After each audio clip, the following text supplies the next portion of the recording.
24 जनसत्ता में असुद्दीन ओवैसी एक बार फिर रोने लगे। मुसलमानों की रहनुमाई करते करते उनकी आंखों से आंसू निकलने लगे। जैसे बाबा का बुलडोजर और कई जगहों पर मुसलमानों की संपत्ति ढहाई जा रही है। वो मुसलमान जो दंगाई हैं, लेकिन फिर भी असुद्दीन ओवैसी रोते हुए नजर आए। सबसे पहले हम आपका समय नहीं लेंगे, हम आपको दिखाने जा रहे हैं ओवैसी ने क्यों यहाँ पर रोना पसारा है, आंसू क्यों बहाए हैं असुद्दीन ओवैसी ने। सबसे पहले हम आपको वो दिखाएंगे, उसके बाद बताते हैं मुद्दा क्या है। ये सचमुच कोई सियासी खेल खेला जा रहा है या फिर मुसलमानों को भ्रमित किया जा रहा है, सारी चीजें हम आपको दिखाएंगे। लेकिन सबसे पहले हम आपको दिखाने जा रहे हैं असुद्दीन का वो बयान, आखिरकार वो रोते क्यों हैं। चलिए हम आपको दिखाते हैं बयान।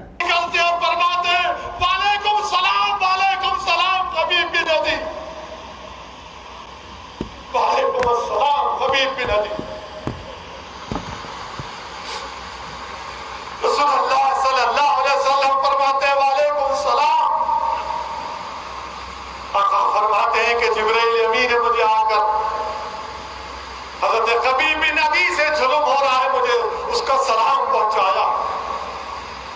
कहा हमारी ये जुल्म के भी दास्तान आका के दरबार में कोई पहुंचा दे।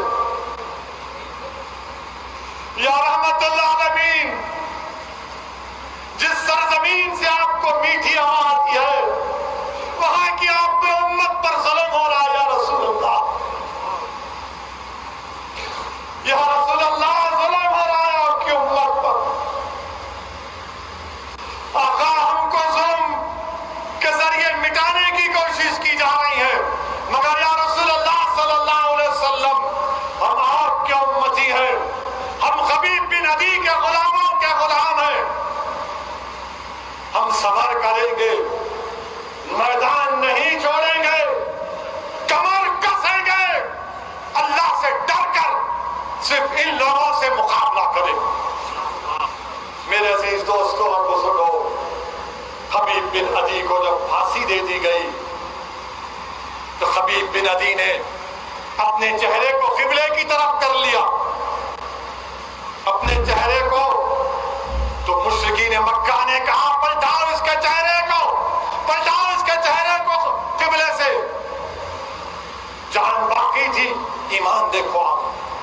और कबीब बिन अदी ने कहा, कुरान की आयत पढ़ी कि जिधर भी देखो अल्लाह ही अल्लाह। परेशान हो गए और फिर उनका चेहरा किबले की तरफ हो गया, मोड़ते फिर किबला किबले की तरफ, चेहरा फिर किबले की तरफ। और उसके बाद नेज़े लेकर मारते थे कबीब बिन अदी को, फांसी पर है तलवार से मारते थे।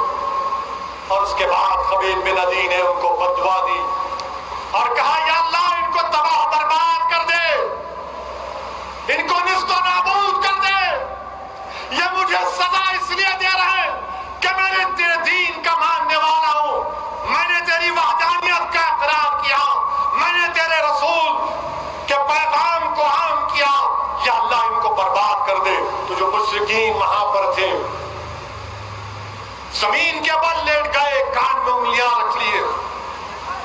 हजरत कबीब बिन अदी आखिर में एक किसी जालिम ने एक पर्चा फेंक कर अपने सीने में फेंका और कबीब बिन अदी की रूह पर वास कर गए।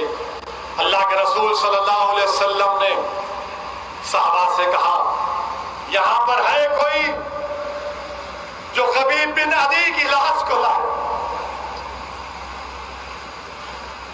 यहां पर है कोई जो कबीब बिन अदी की लाश को लाए। तो सुबह बिन अव्वाम खड़े हुए, बोले, या रसूल अल्लाह, मैं जाऊंगा। और एक सहाबी रसूल खड़े हुए, रसूलुल्लाह सल्लल्लाहु अलैहि वसल्लम, जाओ, मैं इजाजत देता हूं। गए।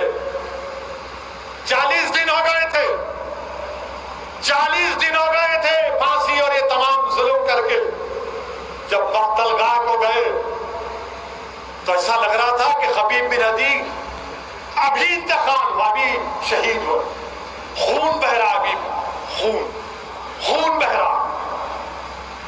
उनकी लाश को निकाले और जब लेकर निकले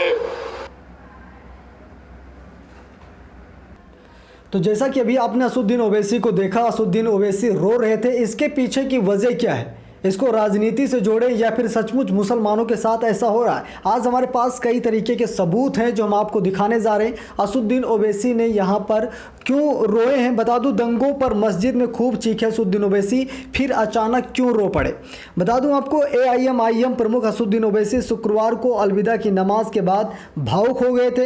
हैदराबाद में भाषण के दौरान असदुद्दीन ओवैसी रो पड़े। ऐतिहासिक मक्का मस्जिद से ओवैसी लोगों को संबोधित कर रहे थे। AIM ने रमज़ान के आखिरी जुमे पर मक्का मस्जिद में यौम उल कुरान का आयोजन भी किया था।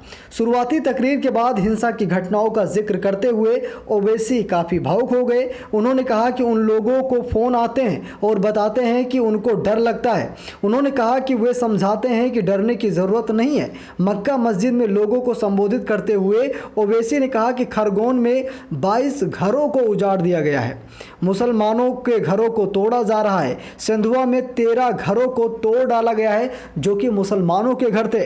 AIM प्रमुख ने आगे भी कहा कि यह सच है कि वसीम शेख, जिनके दोनों हाथ कटे हुए हैं, उनकी दुकान को पत्थर फेंकने के आरोप में तोड़ दिया गया।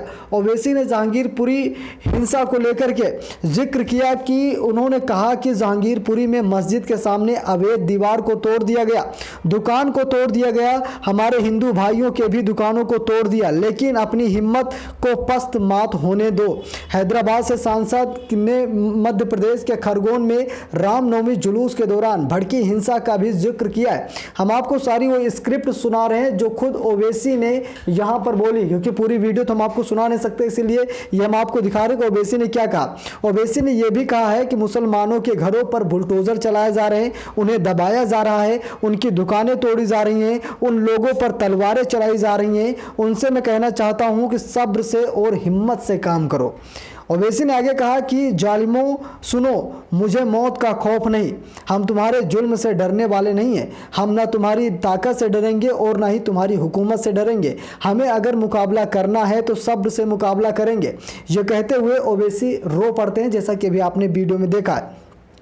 उन्होंने आगे कहा कि मुसलमानों को जुल्म के ज़रिए मिटाने की कोशिश की जा रही है, लेकिन हम मैदान नहीं छोड़ेंगे और अल्लाह से डरते हुए इन लोगों से मुकाबला करेंगे। इस बीच उन्होंने कहा कि इस्माइल करके बोल रहा हूँ, समझने वाले समझ गए होंगे, अक्लमंद को इशारा काफ़ी है।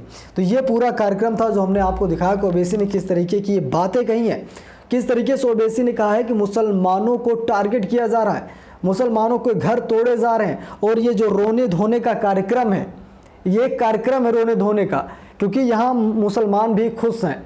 अगर जो पत्थर फेंकेगा, जो हिंसा फैलाएगा, चाहे हिंदू हो या मुसलमान हो, उनके ऊपर कार्रवाई की जाएगी, क्योंकि अयोध्या में मस्जिदों में मांस का टुकड़ा फेंकने वाले मुसलमान नहीं बल्कि हिंदू थे। क्या उनके ऊपर कार्रवाई नहीं हुई?